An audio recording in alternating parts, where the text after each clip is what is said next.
Hello, everyone. Hi, and welcome to our July 2022 Astro-Tarot Forecast. I'm here with my co-host Susheela, and we are ready to talk about July.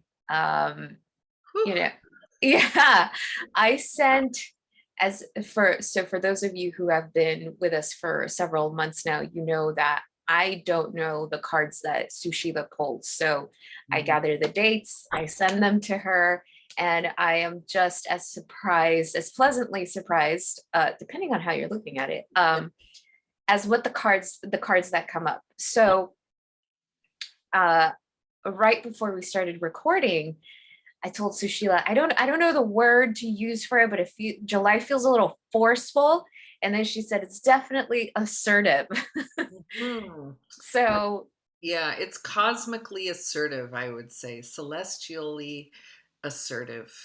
Um, yeah, and if we kind of go back to what we were doing in June, the forecast in June, and we were joking about it, like when you think you've surrendered, surrender some more. When you think you've purged, purge some more. And it's like it's almost a joke now by the end of the month, because we've been doing it, we've been feeling it, thinking, is that the end? No, no, that's the end. Is that the end? No, no, no, no, no. That's this must be the end. So it is. It's getting to the end for real, energetically, and wow, what's around the corner? yeah, yeah. And this isn't to instill fear in anyone. This is not about that at all. It's just whenever we see aspects like this, whenever we see energy like this, I always like to remind myself that we don't receive the things we receive unless we're ready to receive them. That's across the board for better or worse, right? So I feel that this is one of those months. I feel that this is a month of shift. I feel that this is a month of truths, Hmm. um, whether difficult or enlightening, or those truths that eventually or essentially always help you move forward. And I think it's helping us just continue cleaning the slate. And so as I think about this in the much larger context, the things that are happening around the world, this is kind of like a call to action to Hmm. really focus on what's truly important, focus on expressing yourself in the best way that you know how. Come back to yourself, come back to your essence, come back to your own assertiveness. Yeah, there's what I've noticed in what I've pulled here. Communication is a big one. Mhm, Effective communication, directed communication, mhm, not, you know, blathering for no reason. Like mhm. it's very directed, which can seem forceful or assertive. And that's fine, because there's also illumination going on this month. There's a lot of illumination, and that, yeah, it will shine the light, on the dusty tabletops that you missed.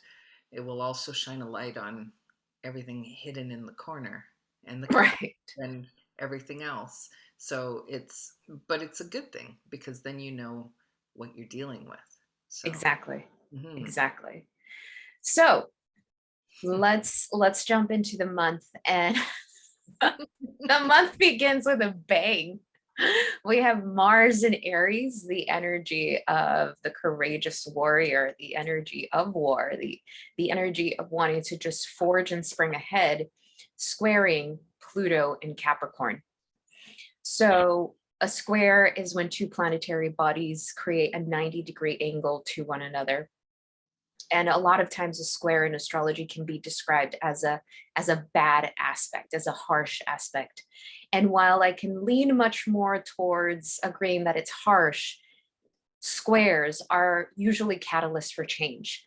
There is a enough of a discontent, enough of a something rubbing you the wrong way to say something needs to change. Mars in Aries represents our personal sense. When we're talking individually, it represents our own personal sense of sovereignty and autonomy. But Mars in Aries is almost like having to fight for it, having to stand up for it, having to be assertive about it. Pluto in Capricorn for a long time now, but I think that we've seen it especially in the last 2.5 years, has been seeing the shadow of abuse of power, seeing the shadow of certain institutions, seeing Pluto, the shadow of Capricorn, the status quo. And so here we have this tension between, but I'm an individual and this is who I am, and the tension that comes from anyone in power or any particular institution saying, you can't have that. And what does that create? So what came up for that? Ooh, we have the sun. We have the sun. This is, you want to talk about fire energy, Mars and Aries. This is the biggest fire you can get. And unlike other decks, the sun is usually this, it's like a baby riding on a horse, and it's, the sun is behind it and there's people frolicking. She's all dressed up. She is the sun herself, but she is also hiding this little thing, and she's got this little impish smile of like, do not underestimate my power, don't mess with me, I'm the sun, I'm not a candle, I'm not a flashlight, I'm not a little flicker of a whatever, I'm not a comet, I'm the freaking center of the solar system here. So it's, you talk about, standing up for your sovereignty or whatever. It's, I don't mean or whatever, but I can't say it as eloquently as you did. There's that feeling of like, if you're going to stand up for something, it better be yourself. Yes. If there's one thing you can stand up for, make it yourself and do it as big and brightly as you possibly can. And that's it. And she's peeking there. She's like, oh, what's going on over here? That you don't have to go full force and bulldoze everything or illuminate everything or whatever. It's just that one. It's that one thing. And if it's going to be one thing, it might as well be you. Yes. I feel that's a really great way of putting it, because I think that we're at that point, like we're being called to bet on ourselves as individuals. Every individual is being called back to themselves. Yeah. And it's really interesting because as the month of July begins, we're still in Cancer season. And Cancer season is always about coming back home to self, except that this time coming back home to self has a little bit of more fire to it, right? So July 2nd, this is interesting. We have Mercury doing two different things at once, and I can totally see how this manifests, right? So we have Mercury in Gemini. We have Mercury, the planet of communication, in its home sign, the sign of communication, information, data, dissemination of information, creating a trine, which is actually a really great aspect to Saturn in Aquarius. And a trine is where two planetary bodies are in the same element, in this case, air. Gemini and Aquarius are air. And whenever we have Mercury and Saturn, it usually represents a commitment of some sort, like I'm giving you my word, an agreement of some sort, or I'm promising myself, I'm keeping this promise to myself. It's in agreement. It's important to know that Saturn is retrograde. So this promise, this agreement based on all of this information can change. It might, or there's an evolution of that agreement, of that transformation. Now, Mercury in Gemini also creates a square to Neptune in Pisces. On the one hand, it's, yeah, I agree, I'm clear, let's do this. Neptune in Pisces is the essence of nebulosity, of lack of clarity. Saturn represents boundaries. Neptune represents boundlessness. So, especially in Pisces. Mm-hmm. So this I can see in multiple ways. One, if we're talking on an individual level, is okay, I make this promise to myself, but then the doubts come and it's like, oh, well, maybe I'll push it off. Oh, well, maybe I'm not that good enough. Or, the wanting to keep the promise and all of the stuff coming up, Neptune and Pisces, and a collective level. And I'm very mindful of when I say this, just be very observant. You can be told one thing and it's a completely different thing. So that's where I leave that. Uh-huh. Very interesting. So for Mercury in Gemini, trining Saturn in Aquarius, I have this very sweet little magical card of the Six of Wands. And it's typically victory. This is a victorious card. But that kind of overshadows the underlying meaning of this card. First of all, wands are all about passion and intuition, and it's a fire energy. But it's a very balanced energy. Sixes are always balanced, and it's this moving forward, or this propelling ourselves forward in this way that's like stable and it's unsettling and stable at the same time. It's that feeling of maintaining balance as you go. It's like when you figure out how to ride your bicycle for the first time.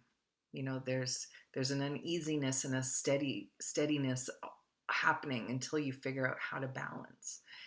And it's easy once you do it. And then there's this launching forward, this being able to like sail forward. And there's this, what I love about the imagery of this is that this is this little cycle. So they're up in the air and she's getting the hummingbird to, fly forward by this, dangling the carrot in front kind of thing, but it's still going. Like everybody's satisfied in this motion.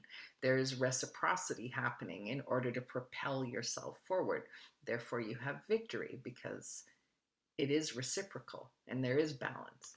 So then the other part of that, the Mercury in Gemini is squaring Neptune in Pisces. Maybe we can get my tongue to work today. We have the Death card, and death is always about transformation.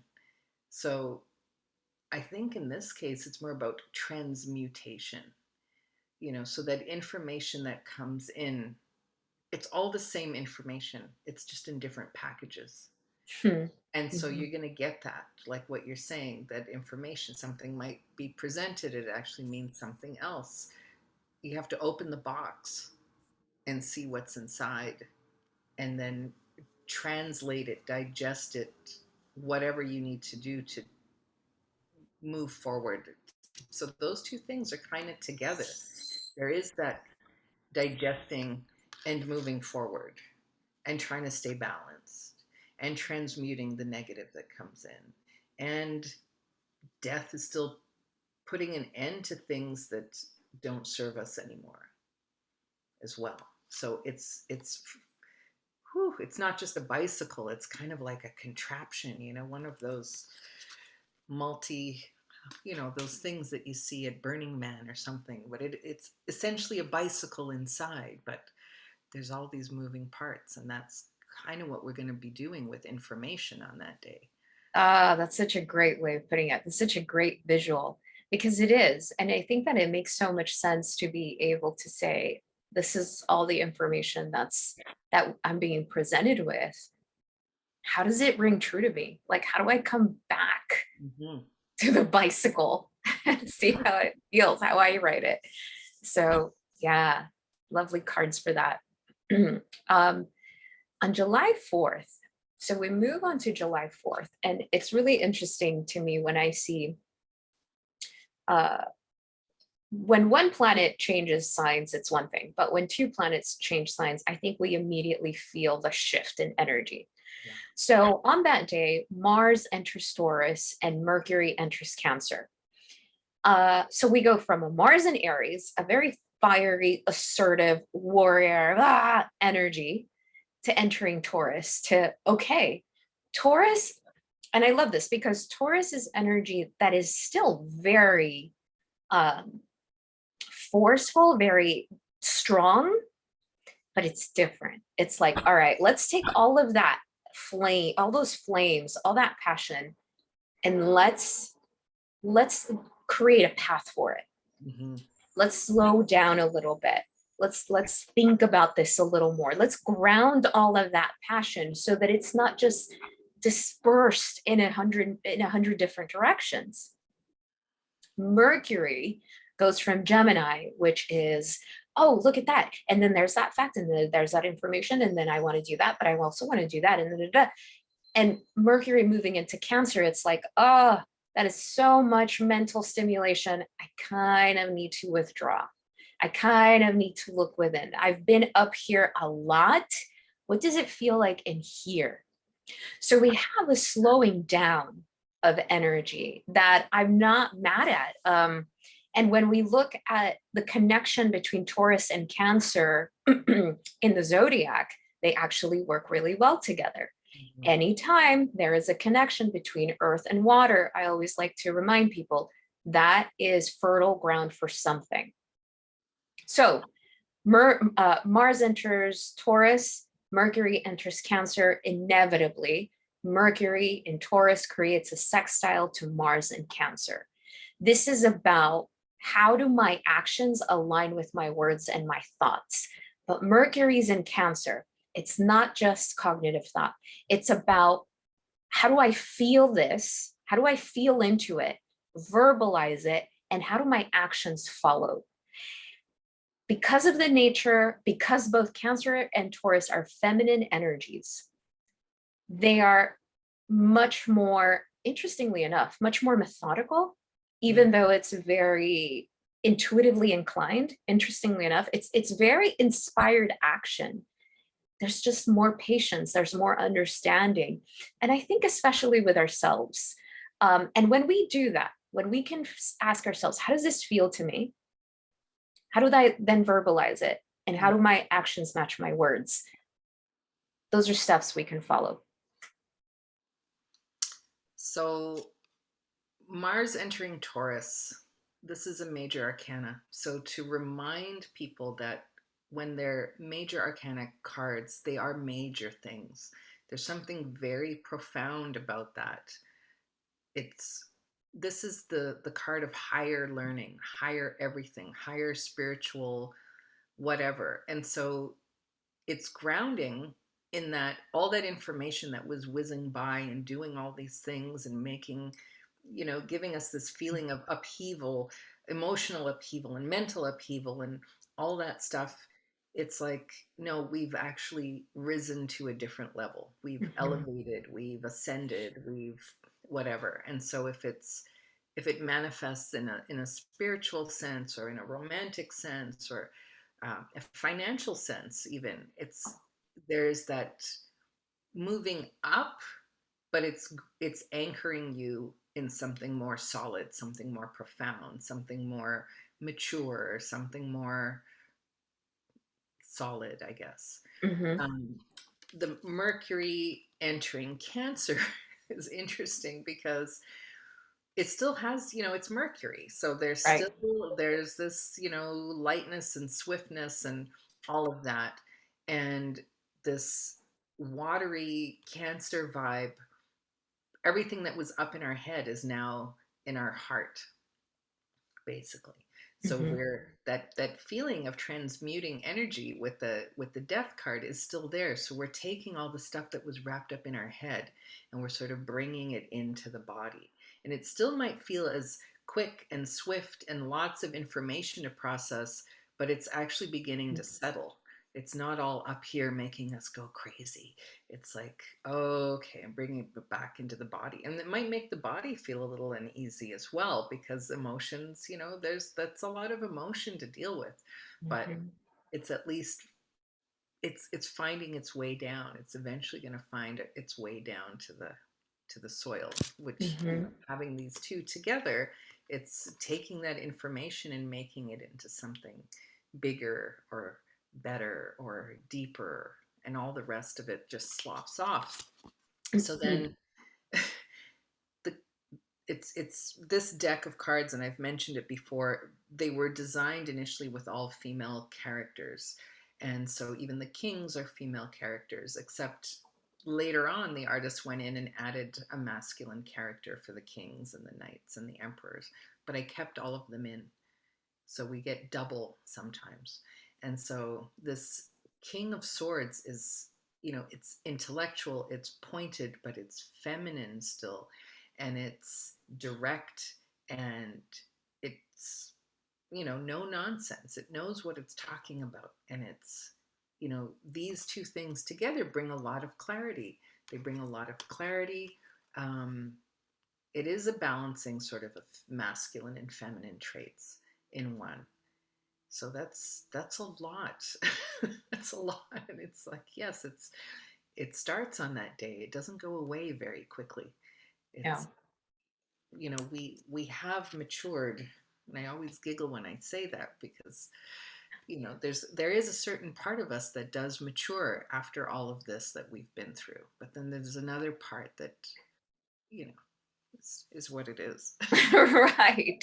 Right. And you know, we're gonna, like you said, that energy is going to still unfold because Mercury and Mars will travel somewhat close to one another eventually. One will come out of the sign sooner, but it'll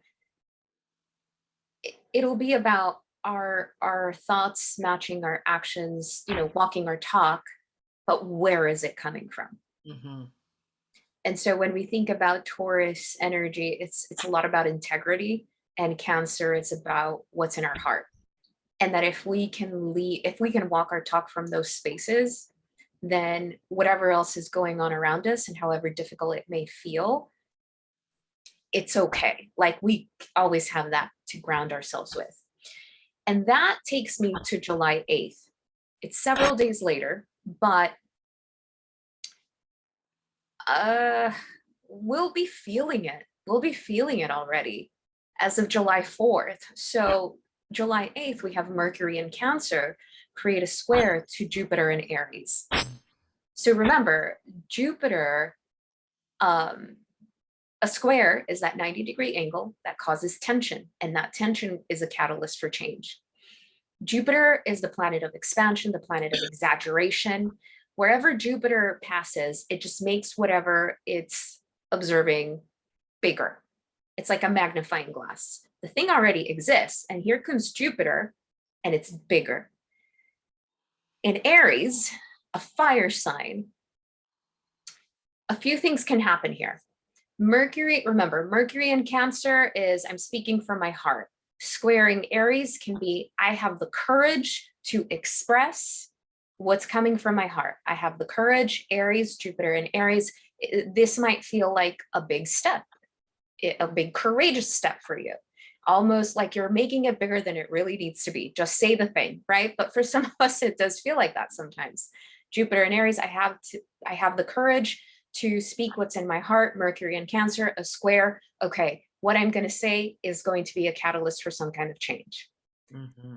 That's not terrible. That's not bad. We still can't control how someone else might receive it, but we can step into that space. The flip side, if we are not, like you mentioned, if because the body's going to feel this, we're moving from very cognitive spaces to the body. If we are not grounded in that, if we don't come back, what do I really want? What sits honestly with me? What resonates with me? This Mercury in Cancer square Jupiter in Aries is, I've held something in for so long that it's just going to explode and I'm going to be an emotional mess. Right? So look, I mean, we're all exactly where we're meant to be. Whatever transpires for you, and it's okay. But understand that if you are aware of these things, and it's not so much about doing things right, it's about how do I come back to myself. So that'll be interesting. We have the Five of Wands for that, and it's about conflict. And look at all the nice little squares on the table. Mhm. So it's about how do we resolve, we're going to be thrust into some kind of conflict. It's not major, it's not life altering, but there's these things, they're contentious issues within ourselves or with other people, and they're gonna bug us. It's gonna like not sit well. It's like having a little pebble in your shoe. Even the tiniest pebble is like a major irritant. Yep. So it's developing the strategy. What is the strategy to deal with this stuff? I'm having a conflict because of a reason, not just because things are stupid. There is a reason why.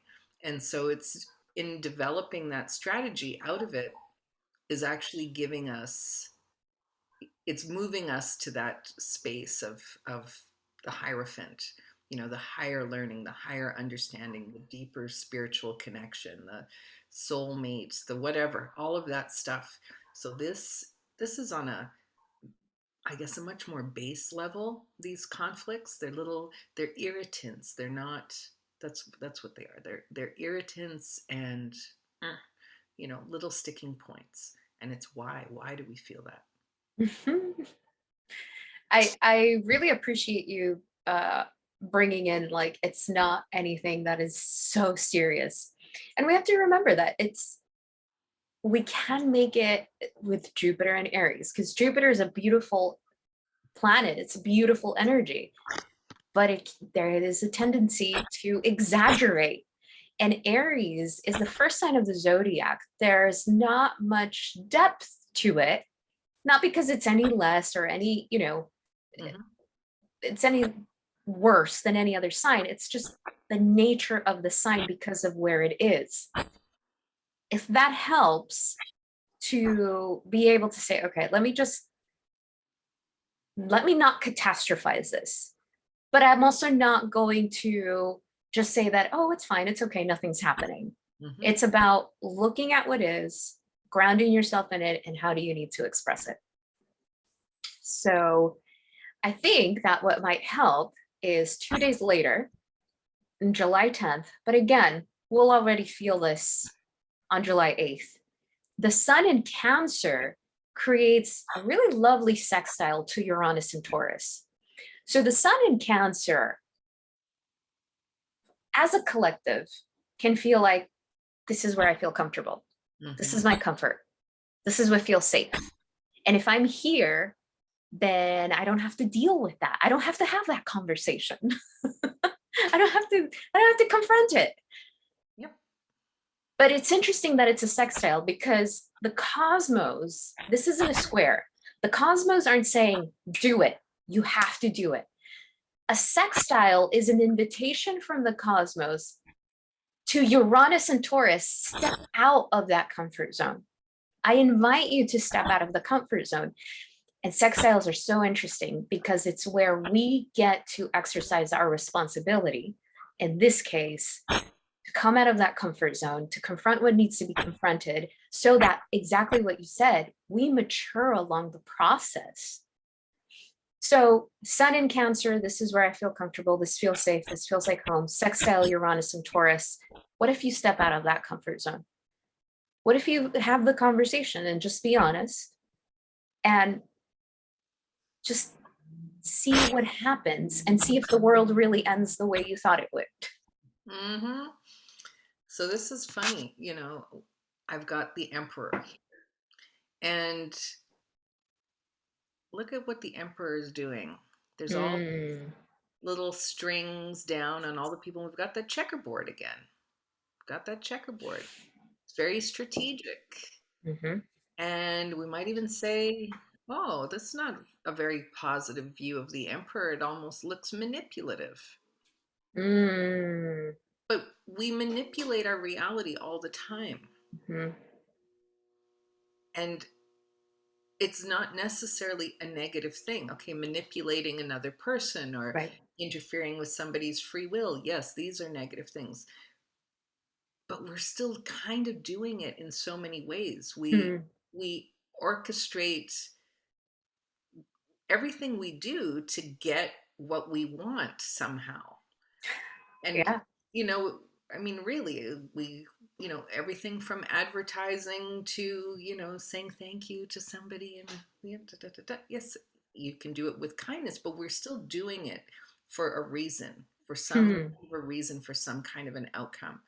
And there is this feeling of like, yeah, okay, step out of your comfort zone or your familiar zone in order to get what it is that you want. It's not going to land in your lap. There's still that feeling of directed assertiveness. We won't say directed force, but in order to be assertive, you have to at least say what it is that you want in order to manifest it. Hmm. Sitting there pretending that it doesn't exist and, you know, quietly, Brewing. vaguely conjuring that you're going to get a vaguely conjured pile of nothing. Right. So it's asking you to be the emperor and basically manipulate your life in order to acquire what it is that you want. It doesn't have to be things or people, but be clear on those feelings so that you can actually manifest something. It's like if you are the center of your universe in a metaphysical sense, then everything is a direct reflection of you. Oof. That just, my God, it's the way that you just express that. It's like, let's be honest, let's be real about what we do. Let's hold it. And it comes back to us. It comes back to us. Even if it's, and I think that's also something important to point out that we may, because Aries is involved, it's going to most likely have to do with someone else. Aries is the counterpart to Libra. That's the relationship axis to the zodiac or in the zodiac. Be mindful of projection, um, because I think that we can go there very easily. Mm-hmm. And this actually brings me to July 12th with Venus and Gemini creating a trine to Saturn retrograde in Aquarius. So Venus and Gemini is Venus's relationships, Gemini is relationships, but it doesn't have to be so serious. It doesn't have to be so heavy. It can be this Venus and Gemini reminds me kind of like a fun coworker relationship, you know. You look forward to seeing them every day and it's so fun and you have lunch together and you laugh and you have the really cool talks. And then Trine, Saturn and Aquarius, it's like that's your go-to buddy. Like Mm-hmm. you're my work bestie. And and I say it in that way because both Gemini and Aquarius, again, they're air signs. Mm-hmm. It's not that heavy. Not that it's not that serious, but it doesn't have to be that heavy. Both Gemini and Aquarius are cognitive signs. They're much more about 1 + 2 = 3. It's like, okay, so what's all the fuss about? So when Venus and Saturn come together, especially in a trine, this is a commitment. This is a commitment in a relationship. So remember that earlier in the month, Mercury did this. Mercury and Gemini trine Saturn in Aquarius. This was an agreement. And so this might be like after the honest conversations have been had. Oh, now we really are committing to one another on a much more honest level. And because it's in Gemini and Aquarius, we can leave that stuff behind. Mm-hmm. Or, oh, I finally discussed the things with my therapist or my coach. Oh, it's not, I can finally like not drag all that baggage with me all the time. It doesn't have to be that heavy.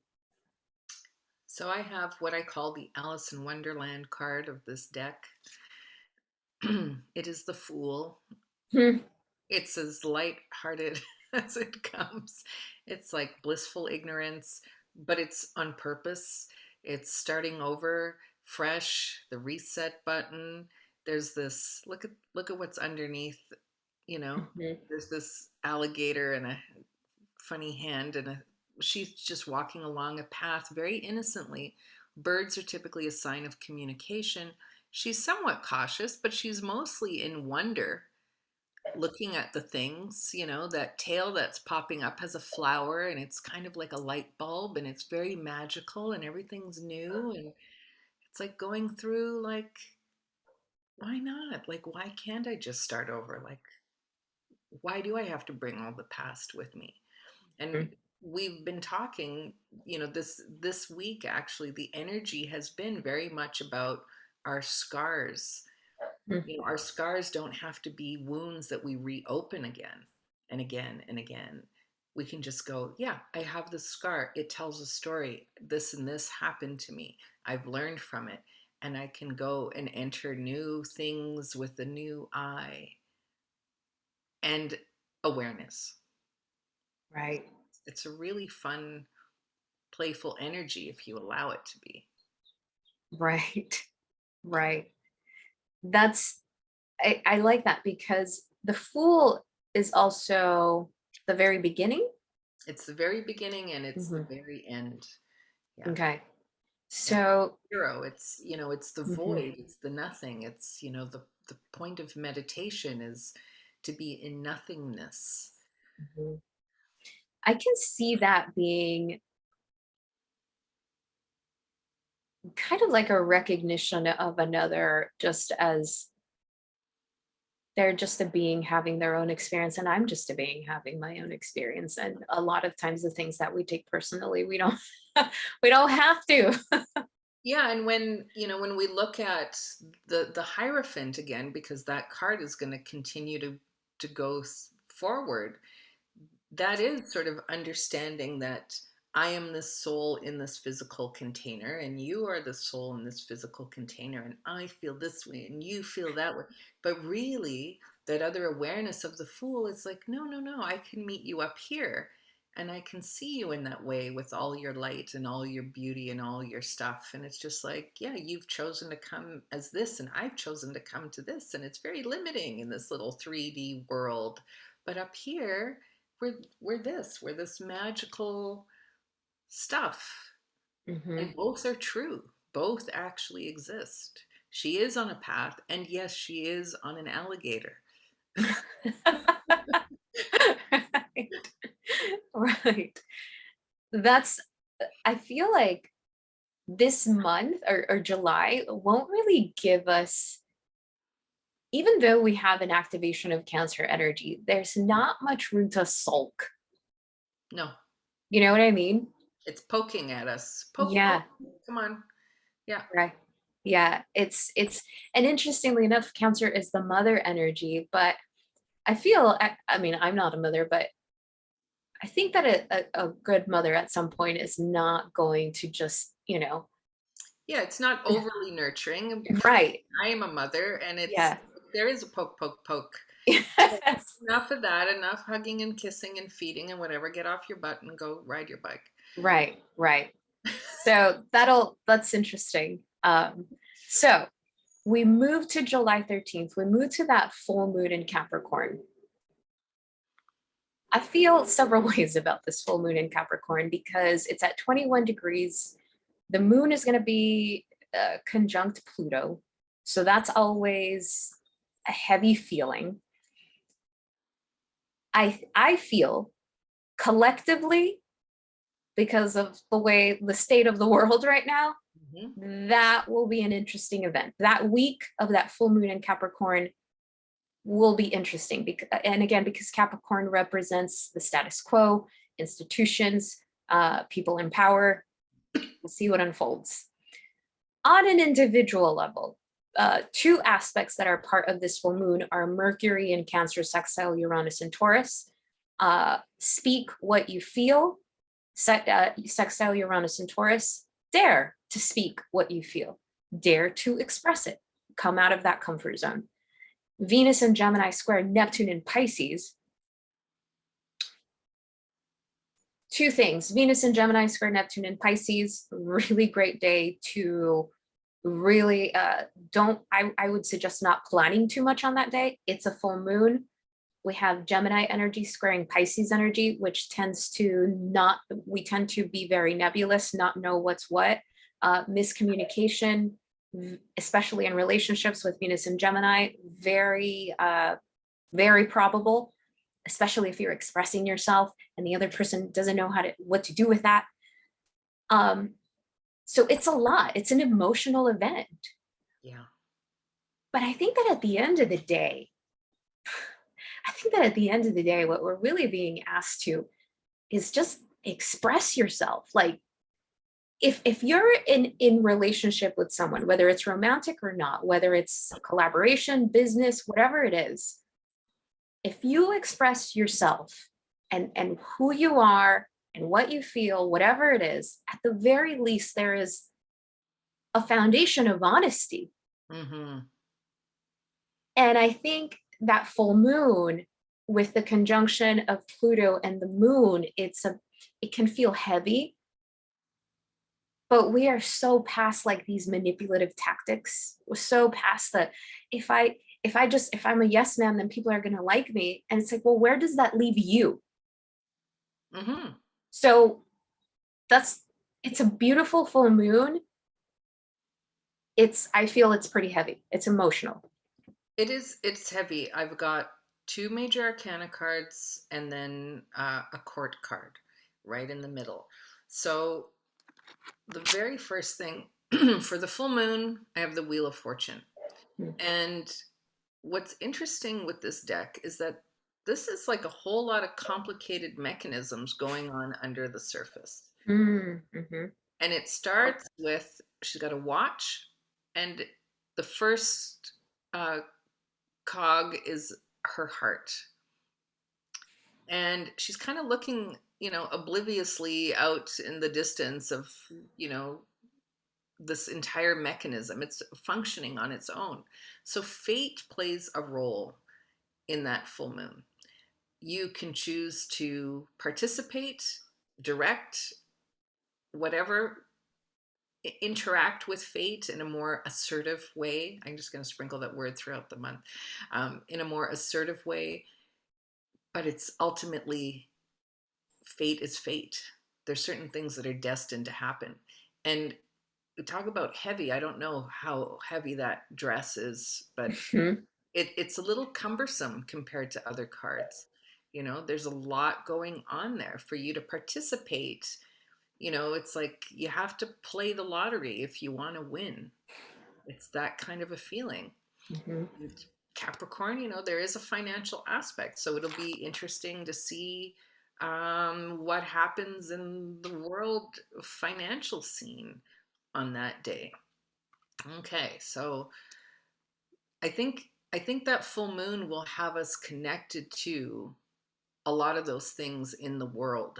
And if we feel them on an emotional level, it's going to be how our fate is altered, or how our fate comes into alignment with the big picture. Okay, so then we've got Mercury, all that business again. This very mercurial card here. Look at that. That's so So funny. the Knight of Swords is directed energy. It's cutting through. It's the fastest of all the knights. It's charging through. It's well armored. It's very intellectual. It's very thought oriented. And it swoops in and focuses on, again, that one thing that you know to be true. If you can champion it, rush forward. Mm-hmm. Maybe rushing is not the best word, but it's not hasty, but it's very quick. It is Mm-hmm. very like, there's a lot of energy behind this night compared to all the other ones, which is funny because, funny and not funny, depending on what you blurt out in the middle of a rendezvous. I don't know. It will be honest. It's like that truth serum. People get together and they have a couple of cocktails, and then the truth spills out because they feel very, very certain about things, and they might say things that then they go, oh my god, I can't believe I said that. I can't believe I told him that. I can't believe I let out all the, you know I exposed all the cards. Like, there's no cards up my sleeve anymore. They're all there. They're out on the table. There is that feeling, but like you say, it's the truth. At least it's the truth. It's all there. And there it is. And this is a Gemini card also. Wow. The Lovers is usually for Gemini. Oh my God, that's Venus in Gemini. Venus, the planet of relationships in Gemini. Wow. There you go.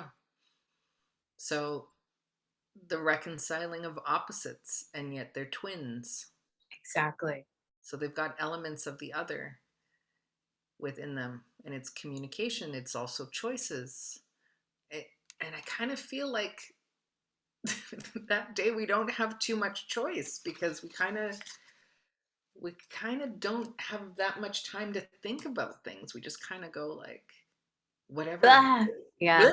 There it is. And then the Yeah. other person goes, whoa, whoa, Mhm. that's a whole lot of truth. Wow. And then you kind of have to like let it settle. That's going to be a fun day. I wonder if it's a Friday. It's a 13, so I don't know what day of the week. No, I think that's a Wednesday. I think that's a Okay, Wednesday. all right. So in the middle of the week.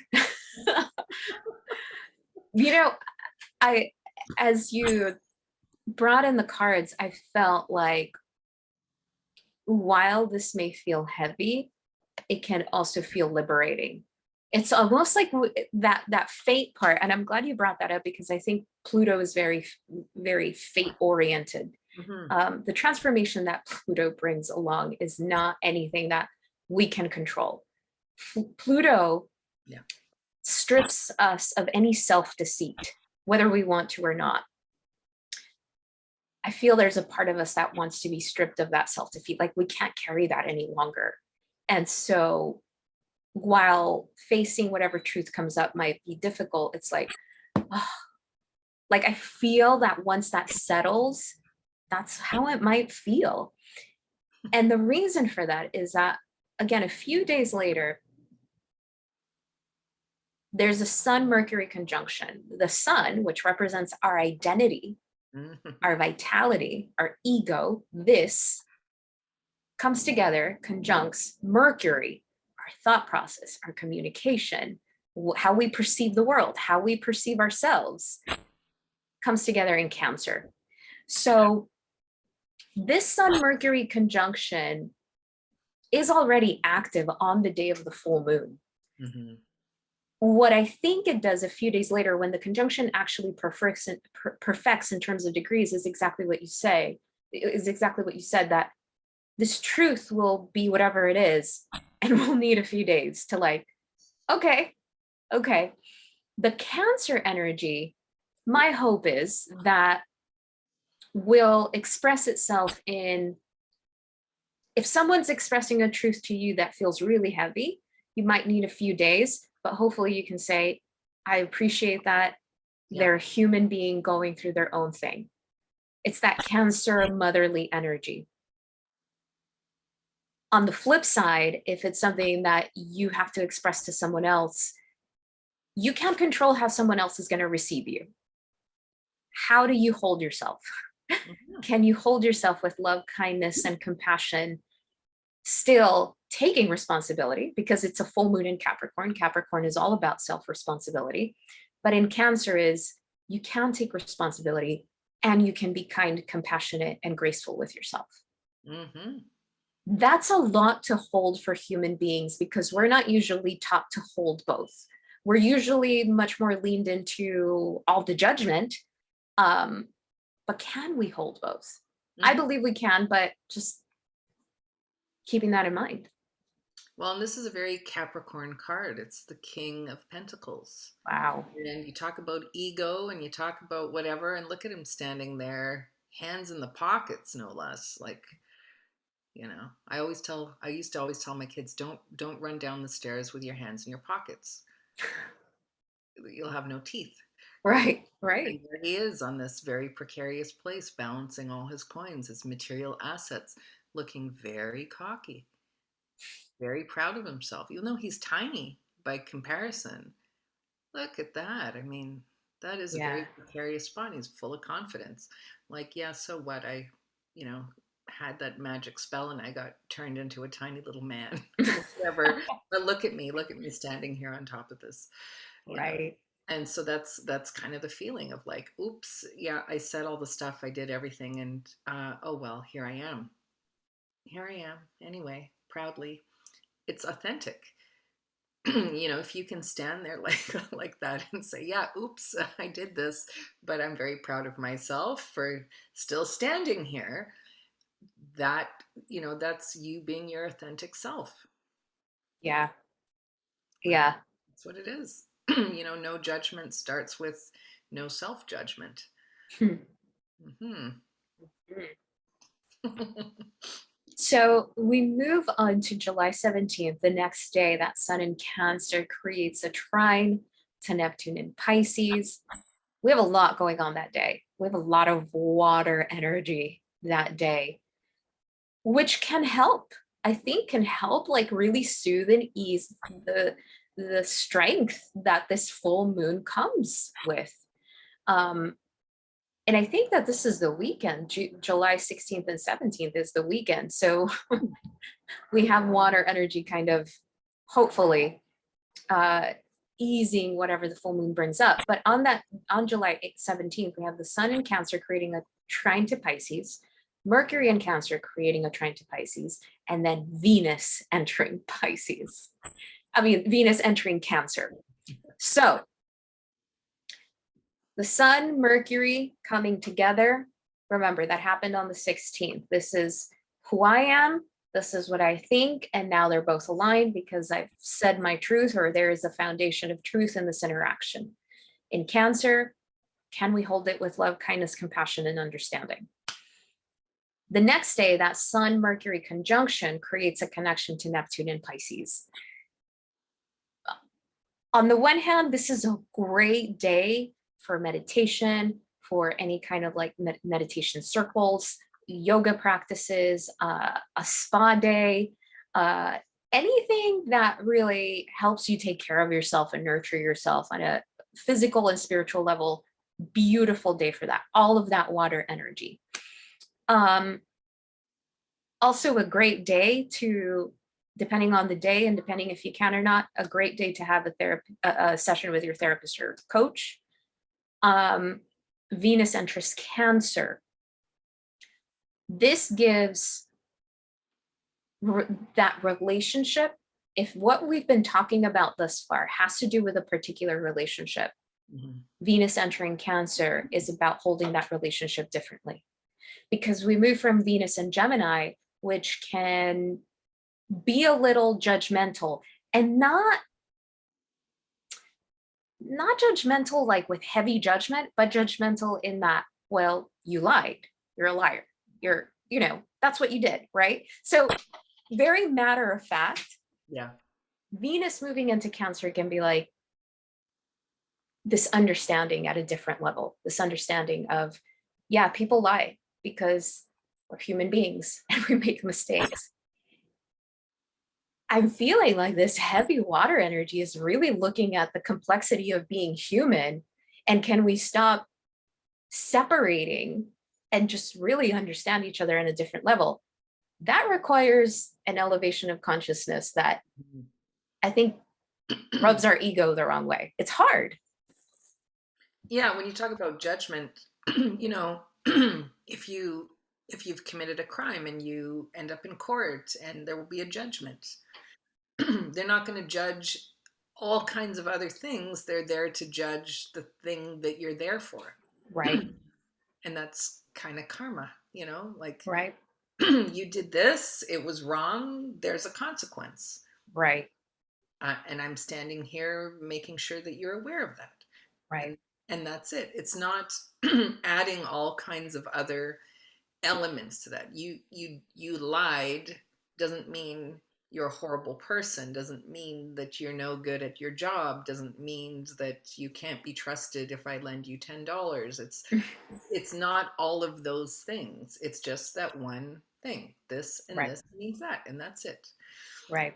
You talked about all that self-care. This is the card of self-care, the Four of Swords. It's the one card in the deck that means that. Wow. It's that taking time out, taking time to rest, relax, reflect, all the R's, recuperate, regenerate, whatever.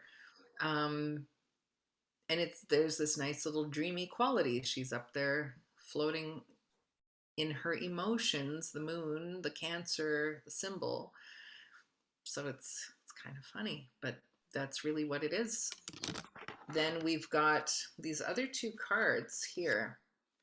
So this Venus entering Cancer is this, it's the second fastest knight in the deck, and it's charging forward in that, in a very fiery sense, because it's wands, but there's this, you know, there's this wheel, there's this circle, there's these things, these cycles that we enter. And I'm charging forward with my creativity, with my, it's not intellect at this point. You're charging forward with the other things, not the intellect. Mm-hmm. Your feelings, your inspiration, your desires, your all that other stuff Mm-hmm. for a change. And it's not just emotion, because that would be too much. There's too much other stuff here to say that it's just about emotion. It's not. It's all the other things that emotion sort of is flavored with. And we also have the Queen of Wands, which is like the sunflower. And normally she's very, you know, in other decks, she's depicted a little bit more arrogantly, I guess you would say, a little more cocky, a little more whatever, but it's very subtle in this case. Mm-hmm. Very kind of proudly, like, look at this amazing sunflower I grew. It's kind of cool. But it's not overly dominating, you know? It's that inspiring, strong, feminine. It's really a nice balance of the masculine and feminine energies. And something that you will notice is that all of these cards have that sort Hmm. of blue, you know, blue emotion kind of depth to them, and there's all something illuminating going on, Hmm. you know. So there's that, there's the glimmer, there's the light, there's the, yeah. That's beautiful, because all that blue, it's all that water, all that Cancer, all that Pisces. And yet, water in the zodiac always invites us to look beneath the surface, Mhm. but not just to get lost in the abyss that is water, but what do you find under there that you bring to the surface that then allows you to express yourself differently from the depths of a different understanding? Yeah, And it's I not the dismal part. There's like, it's around, you're, it's kind Mhm, of like going for a moonlight swim. mhm. Right, Yeah. absolutely. Okay, so I just checked my calendar because I wanted to check the days, and July 18th is a Monday. Okay. So all the days prior to that, especially with that full moon the week prior, and then we have the weekend to kind of digest it all and allow it to be what it is. Monday, July 18th, we have Mercury in Cancer in opposition to Pluto in Capricorn. Mercury in Cancer right here. I have a different level of understanding of myself or someone else or a situation. And again, in Cancer, hopefully it's profound, hopefully it's compassionate, opposite Pluto and Capricorn. So my new understanding is face to face with my own shadow or with the shadow of someone else. How do I hold it? How do I express this opposition in anger, or do I express it, or do I see this as a foundation to grow? Because remember, when we have water, Cancer, and Earth, Capricorn, there is potential for fertile ground for something new to grow. And in this case, because Pluto is involved and Mercury is involved, this is a transformation, Pluto, of mindset, but not just cognitive mindset. This is Mercury and Cancer. This is of, I can see the humanness in someone else, Cancer. I can observe it. I can digest it. How does that transform me? Or how does that transform this interaction? Hmm. And that's really powerful. Well, I have the Eight of Cups for that. Hmm. And there are symbols of transforming throughout this. butterflies and dragonflies and things like that, and going on this path where she doesn't really know where she's going, and she's also kind of turning into a ladybug as she's going down there. But it's walking away from stuff and into the unknown, into this magical place. So everything doesn't have to be a confrontation. You can just choose to walk away from things. Mm-hmm. You can choose to just let things go. You can choose to like say, this doesn't actually serve me. I'm going to go in a new direction. And Right. it's really what this is. And in other decks, it can be depicted a little bit more, I don't know, with a sad feeling of like leaving something that you've put a lot of effort into behind. But this kind of feels a little bit more magical. We've got a little moon up there again. The moon keeps popping up in this Cancer time, but it's this, and we've got all the water still going on there. But it's like, yeah, does everything need to be a confrontation? Like, we just because it feels that way doesn't mean we need to respond that way. So it's kind of like finding a new way to respond to things. Mm-hmm. Mm-hmm. I think one important thing to remember about Mercury and Cancer is that in the simplest of ways, it's also about communicating to yourself or to another how you feel nurtured. Cancer is a sign of nurturance, and Mercury is a sign of communication. This Mm, is how I feel nurtured. This is how my needs are met because Cancer rules the moon. The moon represents our needs, our emotional needs. And so I like what you said about you can always walk away from it. So if you communicate something that's of importance to you and it's not received in the way that you'd like, mhm. because of what the entire month brings us, it's about you don't have to spend time there, Exactly. you know? And this brings us into July 19th. On that day, this is really beautiful because Mercury enters Leo. So on July 18th, we have Mercury in Cancer. I'm expressing how I want to feel emotionally nurtured, or I'm expressing, how my needs are met. Pluto in Capricorn. There's some transformation in expressing that. Let's say that you communicate that. Let's say that it is with someone else and they don't respond in the way that you would have hoped. Mercury entering Leo is okay, then I don't have to be here. Leo is beautiful in that Leo is the sign of the zodiac that reminds us not to remain in a place where we don't feel appreciated. Hmm. Leo is ruled by the sun.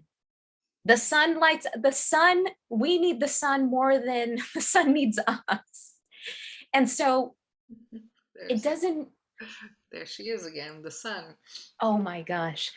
And so it doesn't, the sun will shine its light no matter what.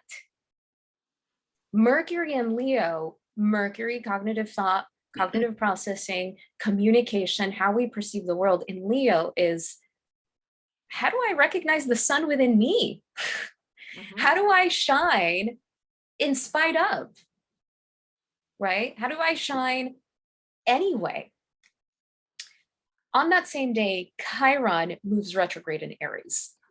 So, as lovely as it sounds, well, if you don't appreciate me, I'm just, gonna head on my merry way. Chiron retrograde in Aries. Chiron is the wounded healer of the zodiac. It represents a karmic wound that we come in with that we're meant to deal with and eventually grow from. Chiron in Aries is the wound that comes from choosing myself, Aries. The wound, the pain that comes with asserting yourself. Some people don't know what that feels like. Some people are really great at asserting themselves. Me, it's taken me a long time. There's pain in that. So, this fire energy of Leo and Aries gives us courage. It gives us, it lights a fire under our asses. It doesn't mean that there isn't a little bit of discomfort, a little bit of pain, but this energy is really propelling you forward. It Hmm. doesn't have to be that serious. You don't have to stay for too long. Hmm. Mhm. And so July 18th is a 9. So a 1 and an 8 is a 9. Mhm. Nines are the ends of cycles. Mm. Then we move into July 19th, which is what you're just talking about, and that gives us a 10. A 1 and a 9 is a 10. 10 is the reset. On that reset day, I have two nines for you. Two nines. 9 and 9 is an 9, which is a third 9, technically. Yeah. Two nines make a 9. So we're that whole thing, and this is about look at the wounds. Huh. Look at the wounds and the things we do to ourselves. So this is really all about the end of the agony that we cause ourselves. Somebody does something to us once, but we ruminate over it. We ruminate and we think and we think and we go, well, what if this and what if that and what does that mean? I've just experienced 1,000 beautiful things, but that one thing that person said is like poking me. Well, they're not doing that to you. You're doing that to you. And so what comes out of it? Well, then we create these boundaries. So it's a beautiful rose, but I'm going to fill it with thorns. And then I'm going to go up to it and poke myself over and over again. That's not what we do. So Right. these boundaries, it's a rose bush. It's not a brick wall. So the warning is that with all of this stuff, it's an ending. You don't stay there. You're moving. You're going from a 9 to a 10. We're moving from an end of a cycle, not to sit there, but to keep going in a circle. And so what a lot of people do when they've felt all of that agony and that suffering and the pain and stuff somebody did to them and whatever, that assertiveness can be very strong, and it can become things like anger, and it's a negative, low vibrational energy. It's great for a short period of time to propel you from a 9 to a 10. But what many people do is they sit there and they're angry and they're assertive, and I'll do this and I'll fight and I'll argue and I'll get my way and I'll win and nobody will ever do that to me again and all that sort of thing. But that's what they will continue to attract then, more and more of that. So this is that opportunity to actually, Chiron is that cool thing. And when I look at this is like just so Chiron. So Chiron. It's just funny. But and these wounds, it's all people looking, it's other people's stuff Ooh. that I'm sitting there inventing. Yeah. So Yeah. yeah. Oh man. What a month. Somebody's painting, the cards as we I start. know. Yeah. So I think that July 22nd, when the sun enters Leo season, smack middle in the summer. It's I mean, at least in the northern hemisphere, it's the hottest time of the year.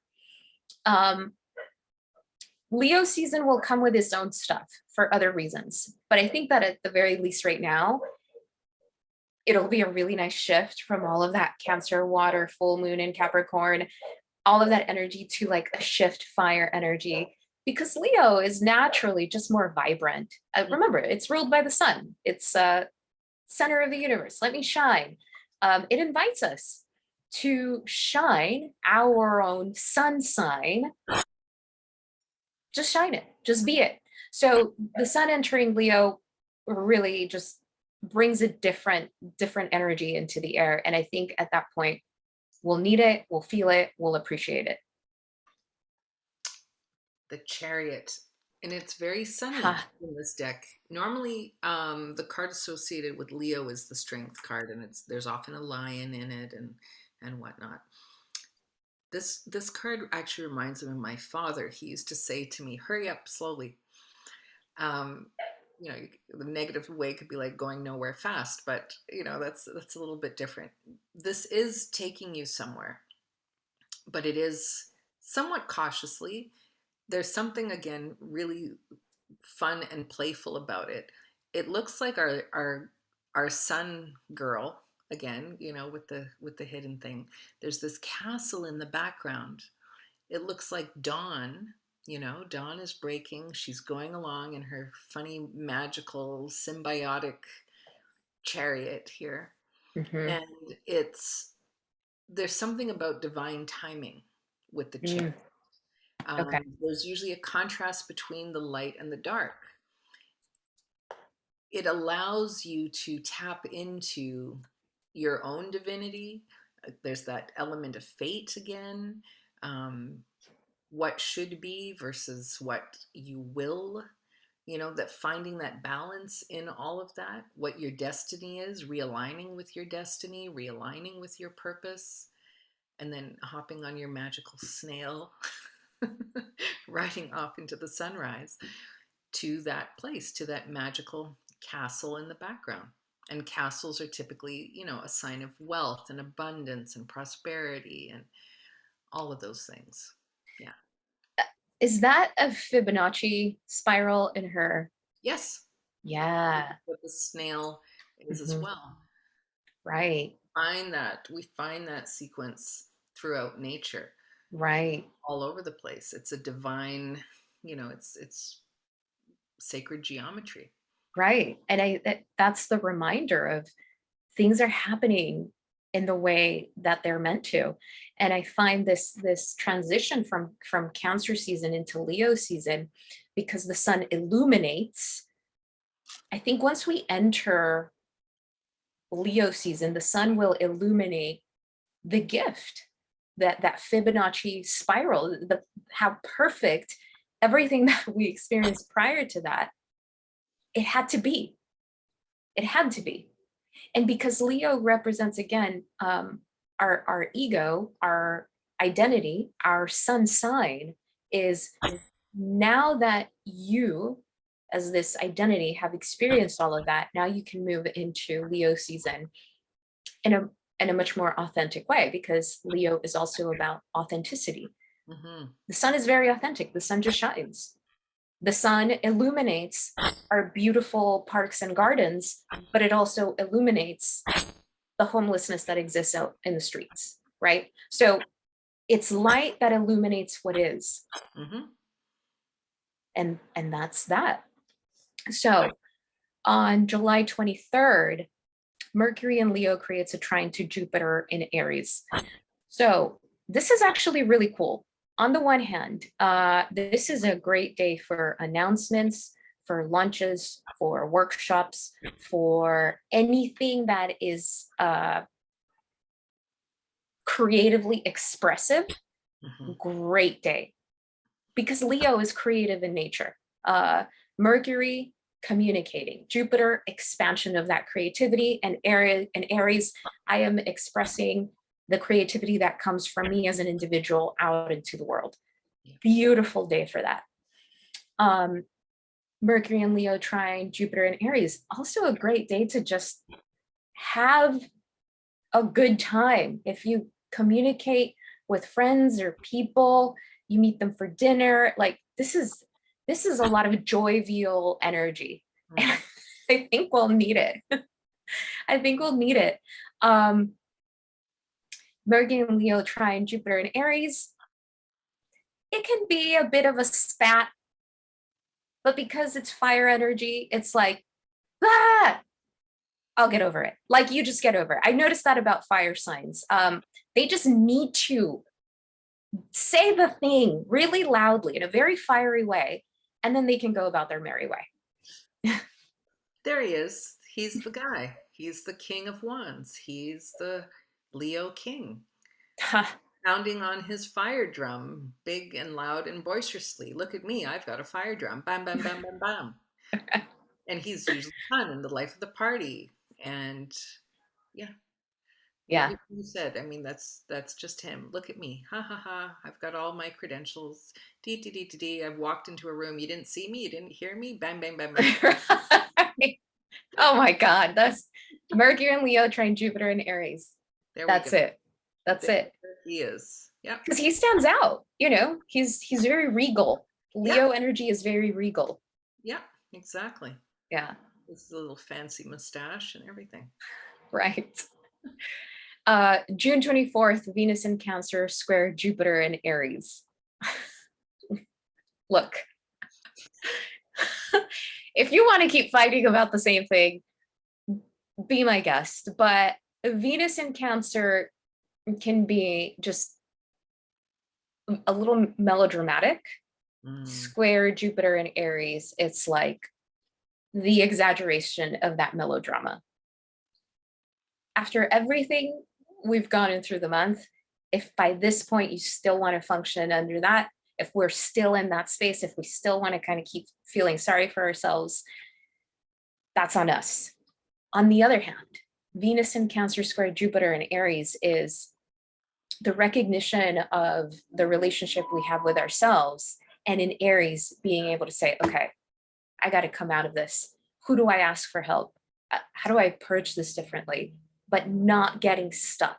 I think Aries can be the fire that keeps us from getting stuck in whatever it is that we want to insist upon. So you remember we had those two nines back to back, and they were about boundaries and wounds and self-inflicted Yep. over obsessing, yada yada. Then we get the 10, and that's enough. It's enough now. And that's exactly it. Oh my God. And that's where we've progressed. And I know it looks painful, but you can see those are all, these external things. And the tens are a one and a zero, which goes back to a one.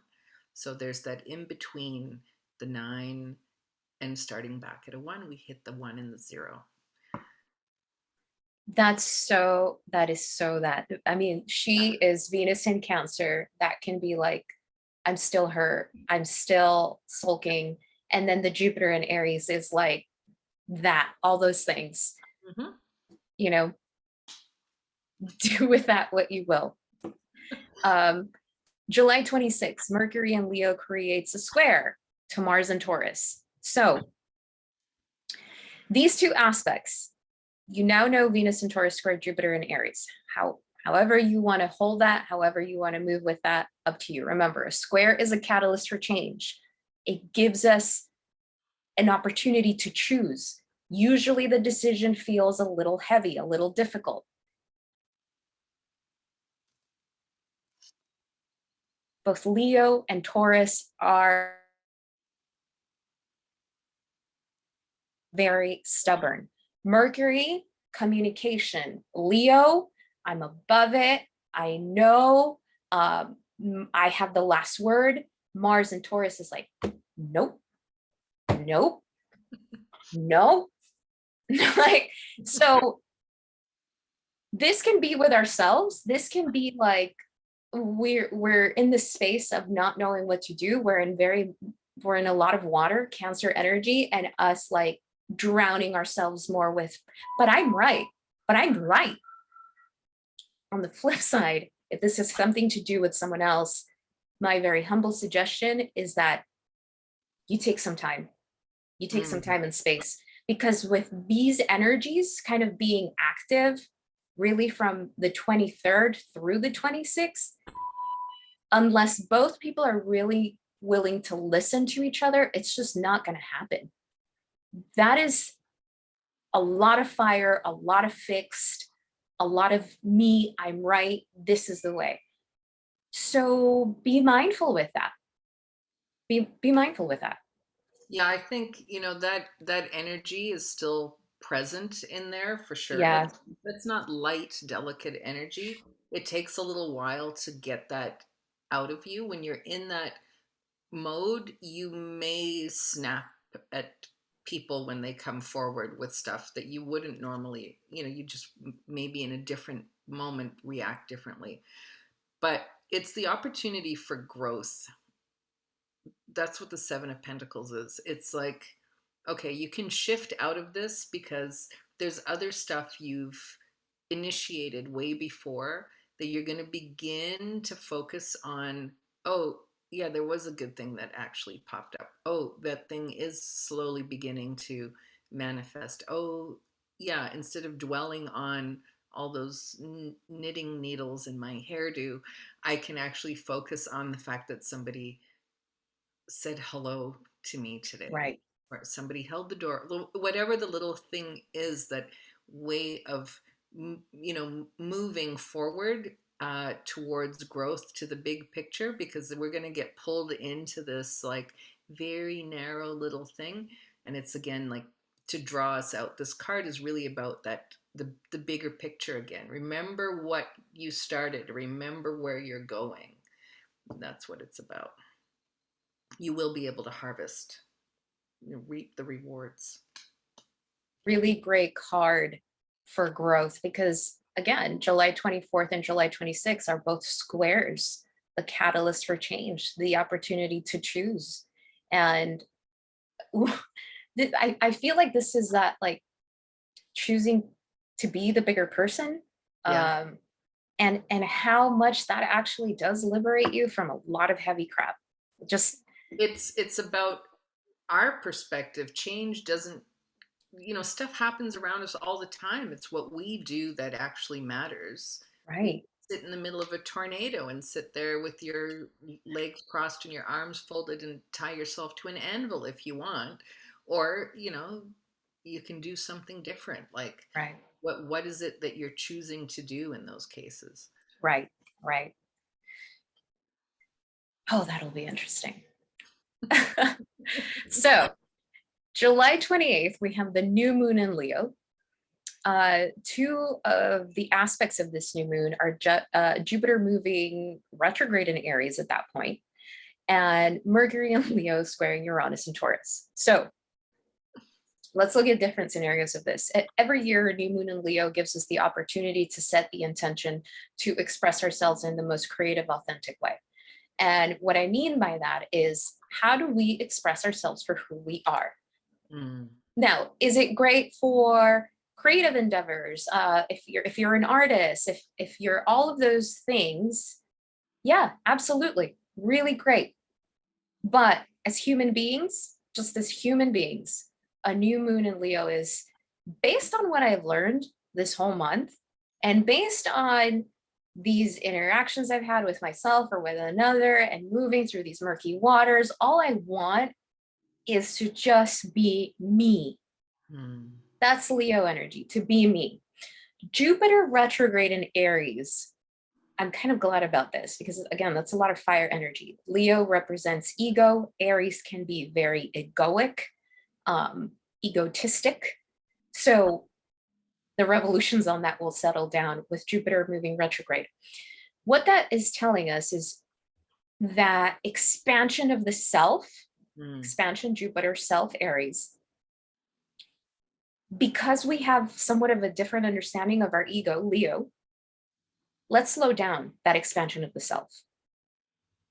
Let the exaggeration that Jupiter can be kind of slow down, and let's expand inward rather than inflate the ego, which is very much Jupiter and Aries on a flip side, especially when it's being lit up by Leo energy. Mercury and Leo square Uranus and Taurus. This can be us standing in our own way. So this can be, I know that there's something about me that needs to change, but do I really need to change it? Is it really me that needs to change? Is it? Because the other person,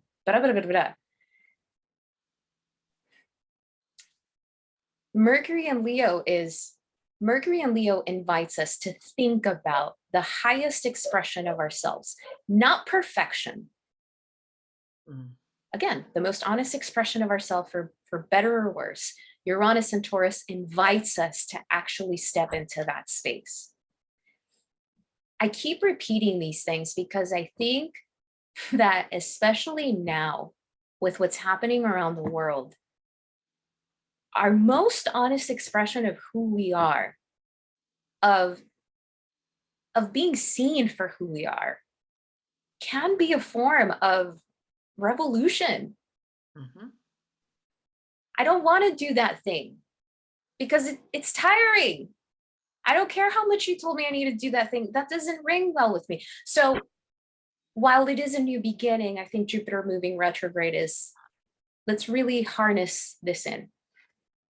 Yeah, I mean, we've become complacent as a species, as a Mm-hmm. society. We have all Mm-hmm. this stuff and technology.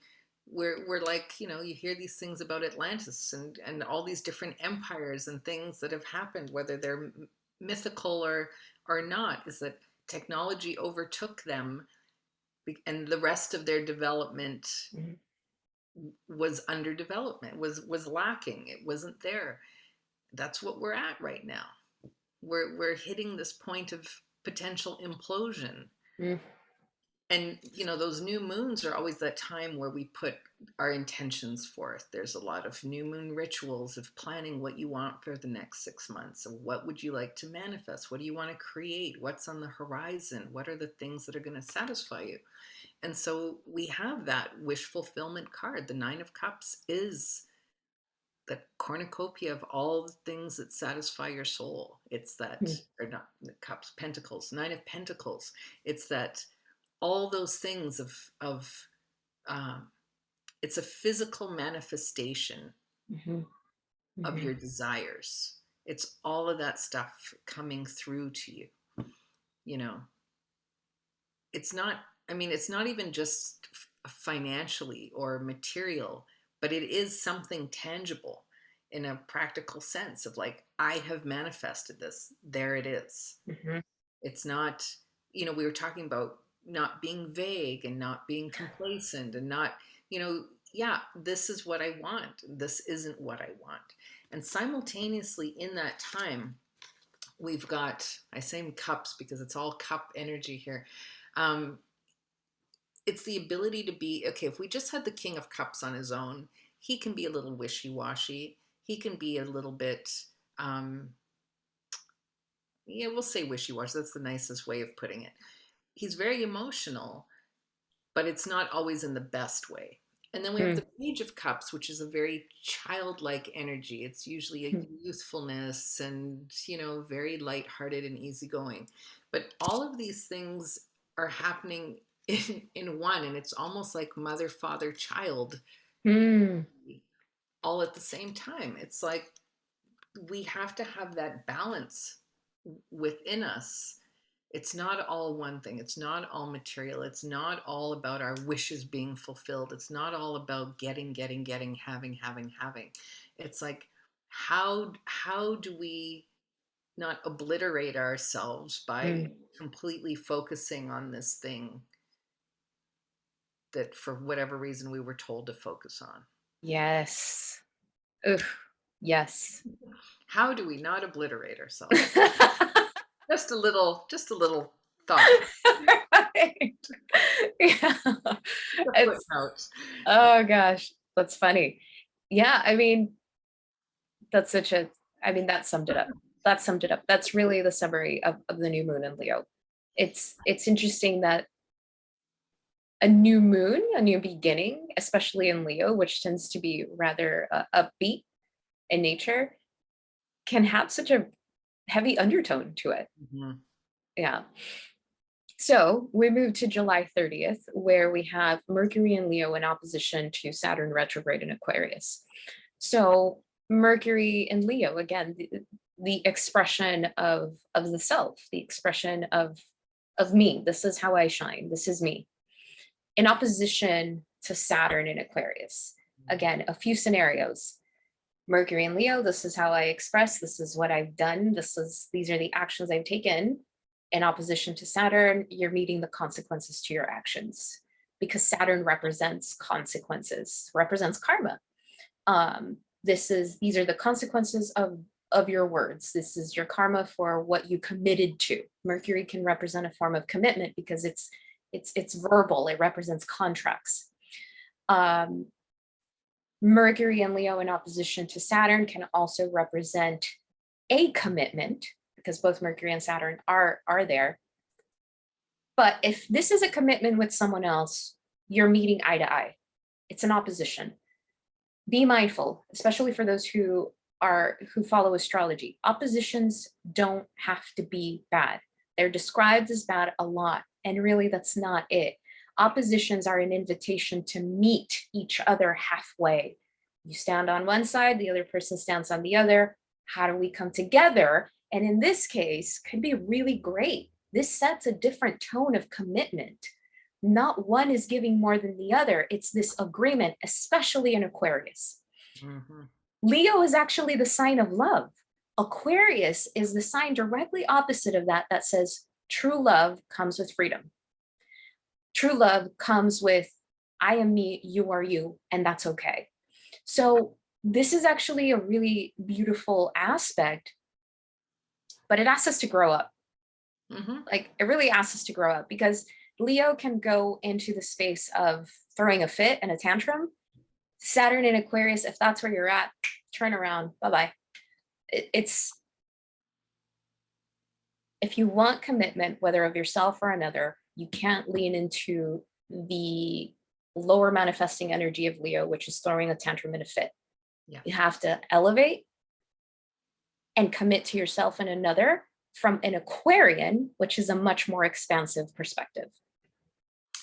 I'll let you do the final one Okay. because the two cards I have are kind of Yeah, intermingled in there, for and sure. they probably are as well in the astrology too. So They are. I mean, so July 31st, just the next day, we'll feel this on July 30th. We'll feel both of these aspects actually with that new moon in Leo. Um, July 31st, Sun in Leo creates a trine to Jupiter now retrograde in Aries.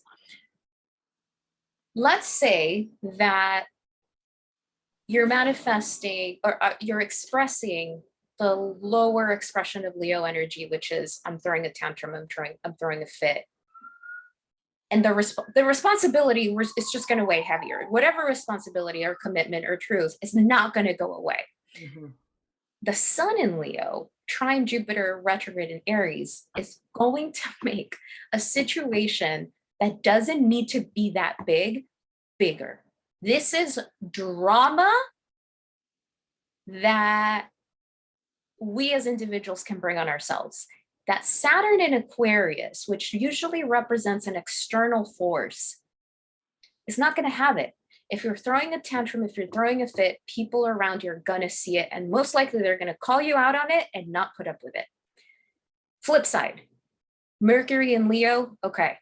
I am choosing the highest expression of Leo, which is I'm choosing to love myself and I'm committing to growing up. Mhm. Sun in Leo, trine Jupiter at retrograde in Aries is great. Let's help this different part of you, this different ego part of you expand. Let's let it expand with the much more through a higher level of consciousness of this fire energy. We have to remember that fire in the zodiac alchemizes. Mhm. If fire alchemizes, fire can cleanse and transform. Can we allow ourselves to do that? Can we? I think this is going to push so hard on our ego, so hard on our ego because Leo and Aries are involved. Mhm. And Saturn reminds us it's always up to you to choose how you want to take this. Mhm. So if we look at um, emotional intelligence is basically the difference between taking a big fit when something doesn't go your way and sitting there and having a rational conversation. Right. And saying, like, this happened, I feel like this, I feel offended, or I feel sad, and not pointing the finger, looking for resolution, looking for Right. understanding, looking to solve a problem instead of blaming somebody. Those are the distinctions. So we actually have, I don't know if I should show them both at the same time. Well, okay. We have Oh, wow. we have the 10 of cups really as the final, and we have the knight of cups just before that. The Knight of Cups, in a positive sense, this is a knight offering love. Mm. It is an offer from the heart. It is sweet and it serenades you. It pulls on your heartstrings. It's sitting in this place and this, like, everything is spectacularly lit and it's got the, full theatrics behind it. On a negative side, it's like somebody wooing you and then dumping you the second they got you. Mm. It's like, well, what if you always hear, the dog chasing a car? It's like he wouldn't know what to do if he caught it, kind of thing. And it's on the negative side, it's that. So if you are the person presenting something, then have the emotional intelligence to follow through on that. Otherwise, Mm. don't present it. Don't play with things. Don't toy with things. Like, come from a mature place. If it's this month is very relationship oriented in whatever way. Right. The 10, if we look at the things above the surface here, they're in the water. So there's a lot of emotion. This is our emotional needs at the maximum. And there's that rainbow, there's that happily ever after. But there's something unusual about this couple. Wow. Just a little unusual. So they are separate and they're together. They're meeting in a way. They're meeting what's compatible. Doesn't mean you need to reconcile every aspect of yourself with everyone you meet. I Mhm. remember somebody asked Jerry Seinfeld like years ago, what is it you like in a woman? And he goes, whatever's good. And I always like that because it's Mhm. like, yes, you look at somebody and you like what they have. Mhm. They have likable traits. That's what you like. That's what you focus on. And so it's sort of this combination of offering love in a mature sense, and not focused on the glitz and the theatrics and the drama. You could do that. It's very prone to that, but it gives you that opportunity this whole month of doing things in a different way. And so then reconciling the parts that fit the complementary stuff. And it ends on this like really beautiful note. Yeah. Then we enter August and we're still in Leo, so it's kind of exciting, I think. It absolutely can be. Um, I think to me, I find there are a few transitions in the zodiac that I find really interesting. And one of them is that transition from Cancer to Leo. And actually, both of those transitions that I find fascinating are like from water to fire. Mhm. When we look at the zodiac from a holistic perspective, every sign builds from the previous and builds onto the next, right? So if Cancer represents coming back home to ourselves, Mhm. I mean, that encompasses so much. That encompasses in how do we nurture ourselves? How do we take care of ourselves? How are we honest yet compassionate with ourselves? All of the things in the way that we want to be loved. So that once we figure that out in Cancer energy and we move on to Leo energy, and Leo represents love, but the love that we give in the way that the sun gives light, that Yeah. love is coming from a very honest, authentic place. But it requires that we kind of get it together in Cancer so Mhm. that when we move into Leo and we do give this love and we do give our creativity, and it's coming from a confident place. I think that, and Leo represents a lot of times confidence, this notion of confidence, but confidence, genuine confidence is not, It's not doesn't, arrogance. Yeah, it's it's right. the difference between genuine confidence Yeah. and humility, and Yes. not boisterous arrogance. Yes. Yes. And I think our ego is going to be just tested. I think that humility is absolutely necessary Mhm. this July, but I think we have to be mindful that we are we are responsible for how we respond. We are responsible for our humility. We are responsible for our tantrums if we throw them, our fits if we throw them. Because Aries also plays a huge part, and that brings the responsibility back to each individual. So this brings awareness back to the self. July is a month of growth. Yeah, I think it's a month where we get to test, all the stuff that we've cleared, Yeah. and we actually get to test it now. So you've purged and purged and purged and surrendered and let go and done all that stuff and cried and, however you get here, and it's like, okay, so you get faced with the stuff, the same Yeah. stuff. It's just in a different package now. What are you going to do with it? Right. Oh. Yeah. And if you do take a tantrum, because that was the old pattern, then at least you stand there and go, oh my goodness, I took a tantrum. I Yes. take responsibility for that tantrum. I apologize for the fallout of that tantrum, which is different than the old behavior. Absolutely. Absolutely. That's such a great way to tidy this up. Thank you so much, Susheela, as always. Yeah. The cards always on point. We hope you all find this so helpful and enjoy it. Please don't forget to like and subscribe, share our stuff. It's always so helpful. And we love doing this. Yes. Yeah. Yeah. Enjoy your July. Thank you so much. Bye.